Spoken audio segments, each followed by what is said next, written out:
La Ville municipale, une présentation du groupe JD, partenaire de la Télédicie.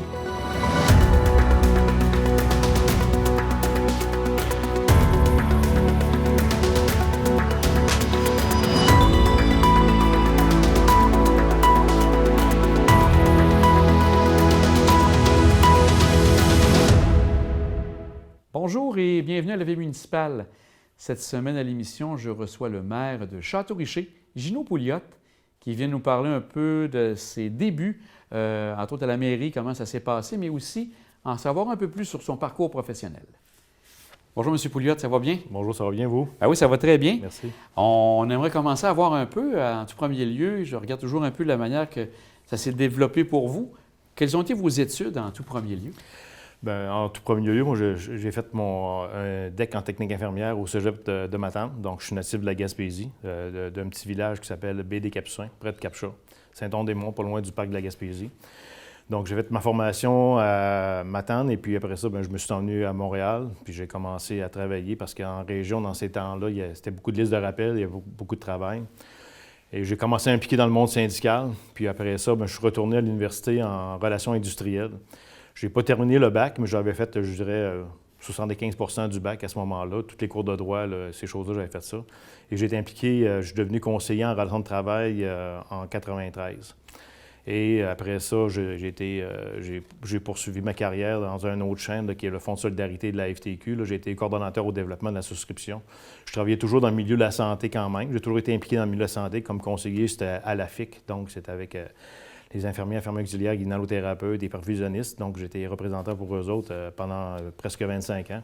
Et au Fonds de solidarité, j'ai été coordonnateur pendant environ 11 ans, 12 ans, presque 12 ans. Et comme on voit, toujours impliqué santé, comme vous dites, au niveau syndical, ça a toujours été vraiment des champs qui ont tourné tout le long de votre carrière à ce moment-là. J'ai fait que du droit administratif, des relations de travail. Lorsque je suis devenu coordonnateur, bien, je travaillais toujours avec les membres de la FIC, en réalité. Donc, je représentais la santé au niveau du fonds. Donc, on a développé le réseau. J'avais 150 personnes qui travaillaient pour moi à ce moment-là, là, au niveau du Québec au complet, répartis dans les différents centres de milieux de santé. Donc, j'avais à coordonner le travail des gens, m'occuper de leur salaire, les remboursements de salaire, les comptes de dépenses, ces choses-là. Donc, c'était assez occupé. Donc, c'est ça vous devenait un peu occupé. Est-ce qu'actuellement, vous êtes encore au travail ou là, non, tranquillement, vous avez délaissé pour... Non, j'ai quitté pour la retraite le 1er août 2022.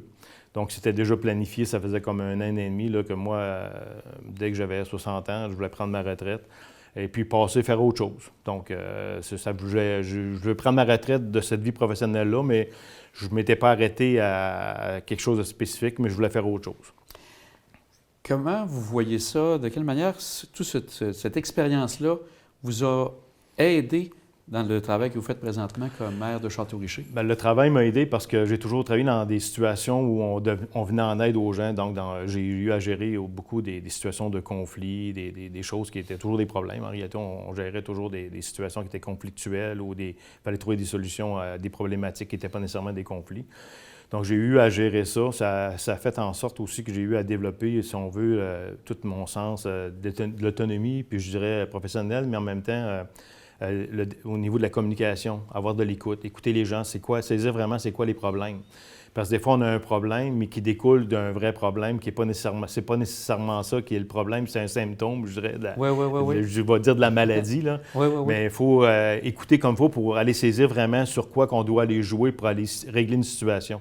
Fait que c'est pas toujours évident. On entend des choses, les gens vont nous dire des affaires, mais quand on creuse un peu plus, des fois, on se rend compte que le problème n'est pas nécessairement celui qu'on évoque au moment où on parle, mais plutôt qui découle de quelque chose d'autre. Donc, ce côté-là, je l'ai développé avec le temps.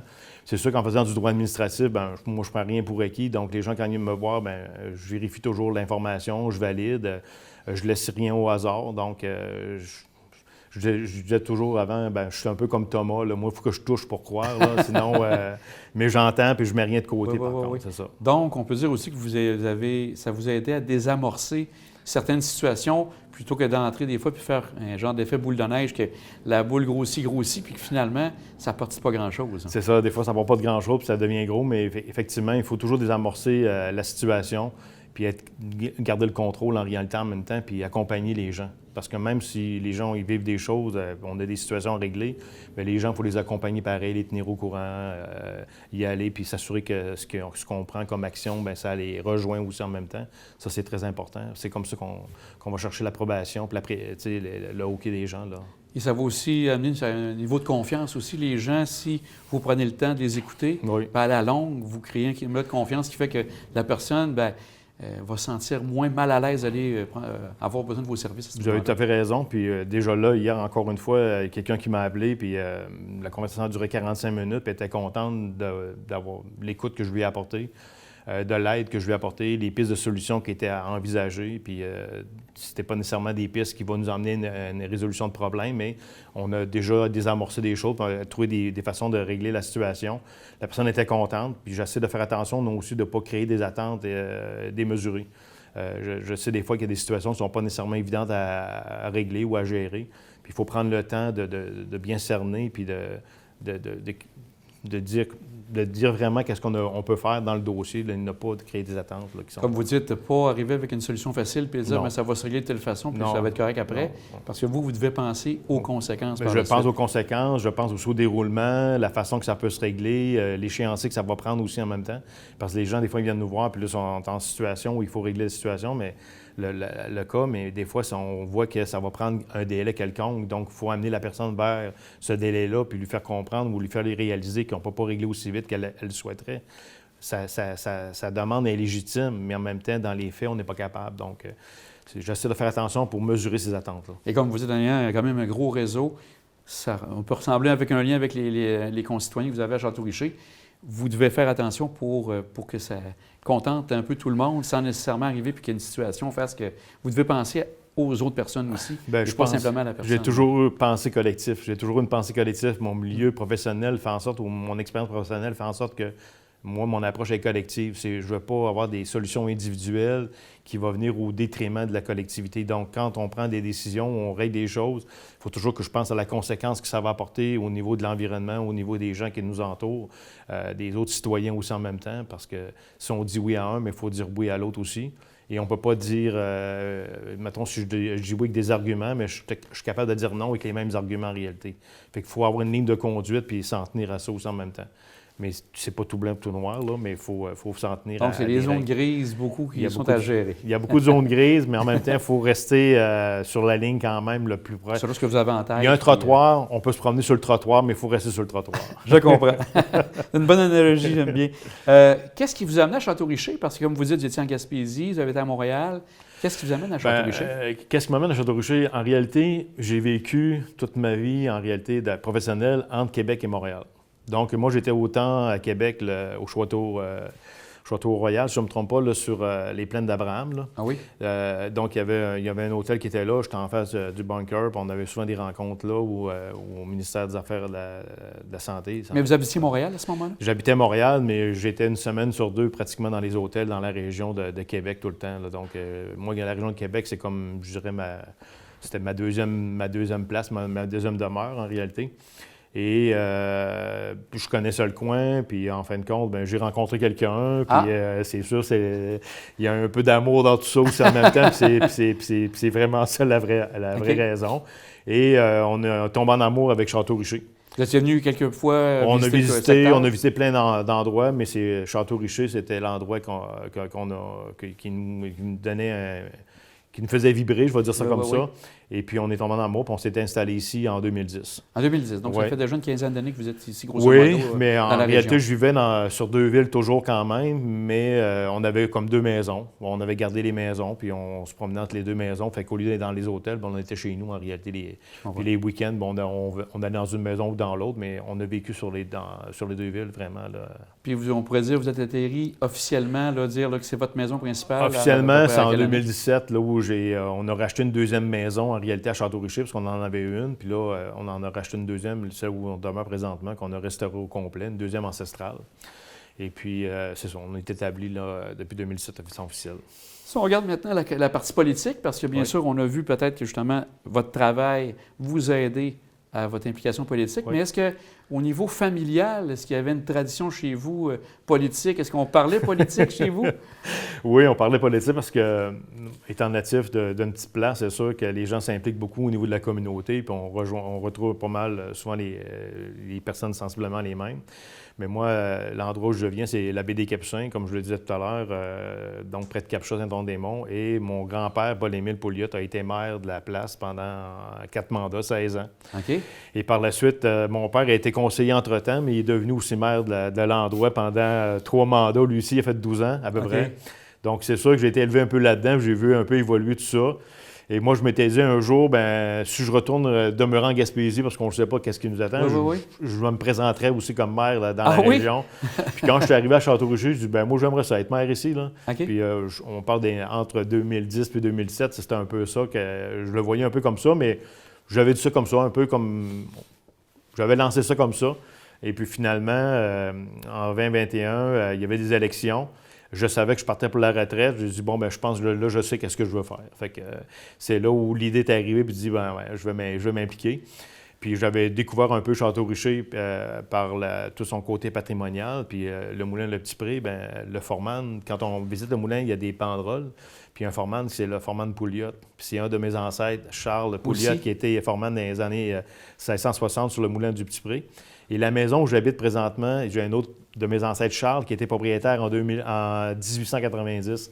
Ça, j'ai découvert ça quand j'ai fait sortir les actes de propriété. Fait que, je sais pas. Donc, vous avez un lien sentimental très profond avec cette maison-là, je passais en avant, puis je la voyais tout le temps, puis je disais, elle est belle, mais elle avait besoin de beaucoup d'amour. Puis je sais pas pourquoi, mais j'ai découvert ça après, puis bon, j'en parle, j'en ai encore des frissons, là, mais c'est ça. Je suis bien, puis je suis content d'être à Château-Richer, puis je suis content d'être maire aussi. Et en plus, vous avez été jamais conseiller ailleurs, ça n'a jamais donné. Donc, vous, c'est vraiment... Vous avez fait le grand saut à la mairie à ce moment-là. J'ai fait le grand saut, mais avant de le faire, j'ai quand même des amis qui étaient impliqués au niveau politique pour l'époque contemporaine dans laquelle nous sommes, là, où il y avait toutes les difficultés que ça implique, puis les mentalités ont évolué depuis l'âge de mon grand-père, Paul-Émile, mais je m'étais quand même informé auprès des gens qui sont impliqués au niveau politique, au niveau comme conseiller, tout ça. Et les gens me disaient tous, c'est mieux de commencer comme conseiller plutôt que d'arriver comme maire d'entrée de jeu. Mais moi, avec l'expérience que j'avais, puis au niveau des relations de travail, au niveau du droit administratif et tout ça, la planification du travail, anticiper les besoins, je pense que je me sentais prêt pour ça aussi. Et on s'est rencontrés quelques personnes ensemble, puis on a décidé de plonger, de former une équipe et de se présenter. Donc, c'est arrivé comme ça. On va prendre une courte pause juste pour Parfait. Prendre quelques instants et on revient tout de suite avec M. Pouliot pour discuter encore avec lui.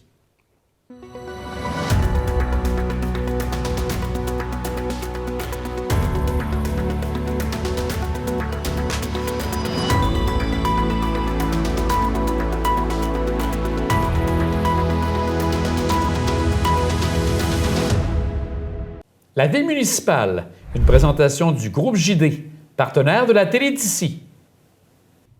Monsieur Pouliot, on poursuit où on en était rendu. Vous parliez justement de votre arrivée là, à la mairie en 2021. Vous avez été élu. Donc là, c'est le travail qui commence pour de bon. J'aimerais voir en parallèle à tout ça, parce que bon, le travail, c'est la partie importante, bien sûr, pour vous. Comment vous faites au niveau là, de passion, hobby, là, pour un peu décompresser? À avoir vraiment cette pression à tous les jours, là. Comment vous relaxez chez vous? Voyage, sport, comment ça se passe? Bien, je travaille un peu. C'est sûr, j'aime bricoler un peu, puis j'aime ça travailler un peu sur mon terrain, faire un peu de préparation. L'été passé, j'ai été un peu blessé, donc je n'ai pas pu trop travailler, mais c'est quelque chose qui m'attire. Je fais beaucoup de camping aussi avec ma conjointe, donc on aime ça l'été, là, partir, puis on va faire un tour avec la roulotte, puis on va s'installer quelque part un week-end, 4-5 jours. Je reste quand même en contact pareil avec la direction au niveau municipal, mais en même temps, ça me permet de décompresser puis d'aller me changer les idées.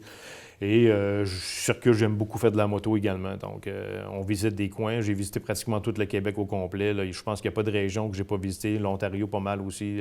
Toutes les maritimes, j'ai fait le tour. Fait j'aime aller visiter d'autres endroits et tout ça. J'ai commencé à faire du vélo l'an passé, là, j'ai fait le défi Pierre Lavoie. Oui, tout à fait. Oui, c'est ça. J'ai bien aimé ça. Là, j'ai arrêté un petit peu pour des raisons de santé au gymnase, mais je vais retourner. Là, je veux retourner. Fait que ça aussi, c'est quelque chose qui m'intéresse, mais ça demande beaucoup de temps et de la discipline. Puis je dirais de ce côté-là, la discipline n'est pas toujours au rendez-vous. Mais par contre, c'est des choses qui m'attirent, qui me passionnent. Puis j'écoute de la musique de temps en temps. Puis, Est-ce que vous avez un plaisir à retourner régulièrement en Gaspésie aussi, parce que c'est votre port d'attache? bien, j'y retournais régulièrement. Cette année, je ne sais pas si je vais le faire parce que pour plusieurs, là, ils savent, ma mère est décédée. OK. Donc là, il me reste des tantes et mon oncle, des cousins là, qui sont là. Donc c'est sûr que je suis toujours en contact avec eux. Mon père est décédé, ça fait un petit bout de temps. Donc là, c'est sûr, pendant un petit bout de temps, je vais prendre un break. Là, pendant un certain moment, je vais prendre un break là, par rapport aux visites en Gaspésie. Mais c'est ma place d'origine. C'est sûr que j'ai un grand sentiment d'appartenance pour cette région-là. C'est une belle région aussi. Donc c'est beau à visiter pour les gens qui n'y sont jamais allés. Mais non, c'est sûr que je vais y retourner. Peut-être cet été, plus vers la baie des Chaleurs, j'ai pensé aller dans le bout de Bonaventure là, pour aller visiter ce coin-là. Ça fait un petit bout de temps que je n'étais pas allé. Puis cet été, j'y étais, puis j'ai fait le tour en moto. Et là, j'ai trouvé des beaux coins là, pour aller faire du camping. Ça a beaucoup changé. Donc, je me suis dit, je vais peut-être aller passer un week-end de 4-5 jours. Là. Donc, encore des possibilités. Comme vous dites, c'est Oui. vraiment, en sortant, ça fait du bien de Oui. quitter la région pour Ça se fait ressourcer. se ressourcer, changer là. les idées, puis décompresser aussi, là, parce que c'est quand même assez exigeant, là, la responsabilité. Il y a beaucoup d'attentes aussi en même temps, donc ça nous permet d'équilibrer tout ça. Là. Je voulais voir aussi avec vous, vous parliez tantôt justement du monde contemporain qu'on vit maintenant au niveau municipal, les amis qui vous ont conseillé tout ça. Comment vous vivez un peu la relation avec les réseaux sociaux? Parce qu'à l'époque, on ne parlait pas de votre grand-père et de votre père, bien, ça n'existait pas. Les gens peut-être venaient les confronter ou leur parler directement, mais là maintenant, les gens sont dans leur salon, font un clic, disent un commentaire sans nécessairement confronter la personne directement. Là. Comment vous vivez ça? Bien, moi, comment je vis ça? Je dirais que je vis ça bien. Parce que dans les faits, je compose très bien avec ça. Dans mon travail antérieur professionnel, j'avais beaucoup à faire avec les réseaux sociaux. On représentait 70 000 membres, donc c'est pas tout le monde qui était content, puis c'est pas tout le monde qui était satisfait, puis il y avait beaucoup de choses qui pouvaient se dire. Donc, il faut faire la part des choses là-dedans, puis d'aller voir un peu en arrière des messages, qu'est-ce que les gens veulent dire, puis qu'est-ce que les gens veulent, puis c'est quoi leur attente en bout de ligne. Parce que même s'il y a des gens, des fois, qui sont négatifs, moi en autant qu'ils ne m'attaquent pas personnellement, là, ça ne me dérange pas. Tous les commentaires qu'ils font par rapport au travail, les choix qu'on fait, là, moi, j'ai aucune misère avec ça. Je respecte ça. Les gens ont droit à leur opinion. Mais il faut composer avec ça, puis il faut doser ça, puis il ne faut pas prendre ça non plus comme personnel, mais plutôt comme étant constructif. Donc, je regarde, j'analyse un peu. Je ne suis pas toujours là-dessus. De temps en temps, je vais aller voir parce qu'il y a des gens qui vont me dire « Hey, as-tu vu tel message de tout ça? » Mais je ne passe pas mon temps à vérifier qu'est-ce qu'il dit. On a un travail à faire. Moi, je me concentre sur le travail que j'ai à faire. Mais par contre, quand il y a des commentaires plus spécifiques, je vais voir. Je vais voir qu'est-ce qui est dit, pourquoi que c'était dit comme ça. Je me dis des fois, bien, c'est peut-être des choses qu'on a mal expliquées aux gens, qu'on a mal informées. On voit qu'il y a une incompréhension de ce côté-là. Donc, c'est de jouer avec cette information-là pour me permettre, moi, en réalité, de mieux faire mon travail. Donc, c'est d'une certaine façon de les utiliser de la bonne manière, qui souvent, quand même, on parle souvent des réseaux sociaux de façon négative, mais il y a quand même un côté positif qui devient intéressant de ce côté-là. Je prends entre autres tout ce que vous faites au niveau social pour la ville de Château-Richer, même au niveau de votre équipe, vous envoyez souvent des messages, donc ça devient positif aussi, ça donne de l'information aux gens aussi. Ça donne l'information aux gens, puis on voit un peu aussi comment que les gens réagissent à ça, parce que de plus en plus, on voit qu'il y a des gens des fois qui vont embarquer dans une approche qui est négative dans un message, mais il y a d'autres fois des gens qui vont corriger. Puis là, on voit, OK, bien là, le message qu'on a passé, là, on voit qu'il a été saisi, mais peut-être pas à 100 Puis il y a des gens qui sont convaincus du pire. Là. Fait qu'eux autres, en réalité, ces gens-là, il faut les écouter, il faut être attentif quand même à leurs besoins, parce que si eux le pensent, moi, je pense qu'il y a d'autres personnes qui le pensent aussi également. Mais en même temps, c'est de composer avec ça pour être capable de bien divulguer puis bien vulgariser l'information qu'on partage aux gens. Ça, c'est bien important. Mais pas prendre ça personnel non plus. Je veux pas... c'est pas toujours évident pour tout le monde de faire abstraction de ça. moi, je suis capable de le faire parce que dans mon milieu où j'étais avant, il y en avait beaucoup de ce genre d'informations. Il va y avoir de la pression, comme vous dites, beaucoup. Il y a beaucoup la pression en même temps, qui vient avec ça aussi en même temps. Puis à un moment donné, il faut composer avec ça, puis il faut être capable de vivre avec ça. C'est ça qui est difficile, je dirais, un peu au niveau municipal. C'est un gouvernement de proximité. On est proche des gens. On veut être proche des gens aussi également. On veut répondre aux besoins puis aux attentes des gens et identifier et évaluer leurs besoins réels, puis pour pouvoir y répondre rapidement, le mieux possible. Donc, il faut doser ça, puis je suis à l'aise avec ça. Est-ce qu'à ce moment-là, vous devenez un peu comme un genre de conseiller pour votre équipe au complet? Parce qu'on n'a pas seulement que le maire qui reçoit les commentaires, ça va être la direction, ça va être les employés municipaux, ça va être les conseillers. Oui. Ça, est-ce que vous devenez un peu quelqu'un qui va prendre le temps de dire, bon, ben, J'essaie, tempère ça un peu? Oui, j'essaie de le faire, puis c'est pas évident parce qu'on n'a pas tous le même bagage, puis pas toute la même expérience, mais on a tous chacun nos forces, puis on a tous chacun nos faiblesses dans une équipe, là, y compris moi, là. Il n'y a pas personne d'infaillible, puis il n'y a pas personne d'irremplaçable non plus, là, ça. Faut pas partir avec ce concept-là. Mais c'est de composer puis de regarder les craintes des gens, puis essayer aussi de les atténuer. Des fois, il y a de l'acceptivité, des fois, c'est pas toujours évident non plus. Mais en même temps, c'est de prendre le temps là, avec l'équipe là, pour s'assurer que, gars, c'est pas. Le travail qu'on a fait, on l'a bien fait. Puis s'il y a des choses qu'il y a à peaufiner, on en parle ensemble, puis on l'améliore aussi en même temps, là. Mais il faut prendre le temps de discuter, même à l'intérieur de l'équipe, des fois, de ce genre d'attitude-là et de comportement qu'il peut y avoir, des messages qui peuvent être passés sur les Facebook de ce monde. Je comprends. On en parle souvent quand on rencontre différents maires, mairesses. L'équipe demeure importante. Donc, autant l'équipe de conseillers, les employés qui sont avec vous, la direction, tout ça. C'est un travail d'équipe, puis vous êtes un peu le capitaine de tout ça. Vous avez à gérer tout ça, donc généralement, ça se passe bien. Mais c'est ça, c'est que vous n'êtes pas seul dans tout ça. Vous avez à composer avec tout ce monde-là. L'équipe, c'est effectivement, c'est comme vous venez de le dire, c'est tous les gens qui travaillent à la ville, que ce soit des cols blancs, des cols bleus, que ce soit l'équipe conseil, que ce soit la direction. C'est toute une équipe. Tout le monde a un rôle à jouer là-dedans. Il faut que tout le monde respecte le rôle d'un et de l'autre aussi. Puis on a tous des comptes à recevoir. On a tous des comptes à donner. On est redevable envers la population, puis on est là pour eux autres aussi en même temps. Fait qu'il faut doser tout ça en même temps, nos responsabilités, qu'est-ce qu'on a à faire, puis les attentes des gens, puis il faut tout doser ça. Mais c'est vraiment un travail d'équipe, puis je vous dirais que la collaboration, elle est là. Elle est au rendez-vous, ça va bien. Il y a eu des moments difficiles au début, je ne vous le cacherai pas, mais je dirais que présentement, là, ça va de mieux en mieux, là, tous les échanges, le travail d'équipe. On est comme arrimé, je dirais, l'arrimage est en train de se faire, là. Ça fait déjà 2 ans, donc déjà, la première année, c'est prendre contact, comprendre un peu tout ça, les rouages dans le fin détail. Là. On les sait, les gros macro, de façon macro, mais de façon micro, c'est de comprendre vraiment les rouages, puis aller voir un peu là où on doit aller intervenir pour faire améliorer les choses, mais tout le monde participe. J'avais encore une rencontre ce matin avec l'équipe, puis on regardait un peu la stratégie, le plan d'intervention, puis les priorités pour la prochaine séance du conseil. Donc, c'est vraiment, tout le monde contribue à ce que ça aille bien. Et votre équipe aussi, relativement jeune aussi, c'est des gens qui commençaient pour la plupart en politique également, là. Toute l'équipe, c'est des nouveaux. On est tous nouveaux, toute la gang. Donc, on a eu un apprentissage à faire. Puis, justement, gérer le Facebook, gérer les attentes des gens, comprendre un peu notre rôle aussi à travers tout ça, parce qu'on voudrait que tout se règle pour hier, mais des fois, le fonctionnement, puis les prises de décision, puis toutes les démarches qu'on a à faire, des fois, ça vient que c'est long. Et des fois, on dit, bien, Colin, est-ce qu'on pourrait faire ça plus rapidement? Mais c'est pas toujours évident de faire ça plus rapidement. Puis on a plein de contraintes au niveau réglementaire, au niveau législatif. Donc, il faut s'approprier de ça aussi, puis comprendre un peu tout ça, comment ça s'articule avant d'arriver aux décisions. On peut dire aussi que Château-Richer, c'est particulier parce que les gens, on peut le dire, sont très impliqués. Là, je regarde les concitoyens.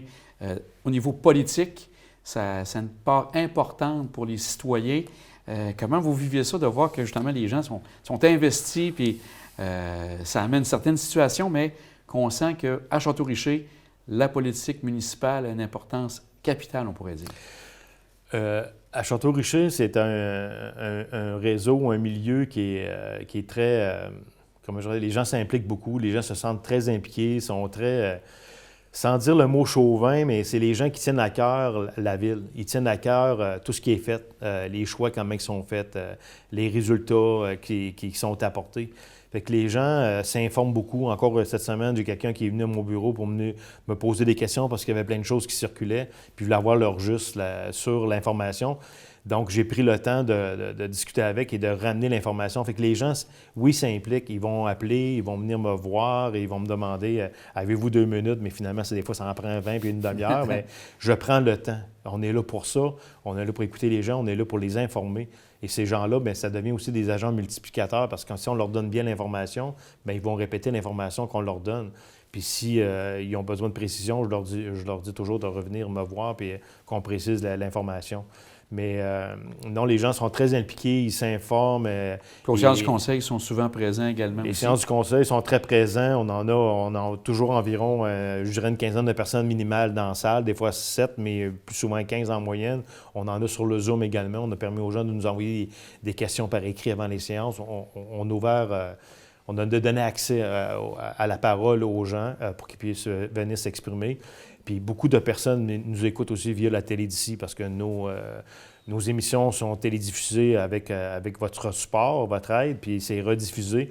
Et les gens m'écoutent, puis ils me le disent. Ils me rencontrent, puis ils me disent qu'ils écoutent. Donc, on voit que les gens là, sont, ça déborde, sont tissés serrés. On voit que ça en entend parler. C'est même les gens de la Côte-de-Beaupré. C'est pas seulement Château-Richer, mais c'est Côte-de-Beaupré qui écoute l'émission. La Côte-de-Beaupré, l'île d'Orléans, même à Beauport, le Bourgneuf. Okay.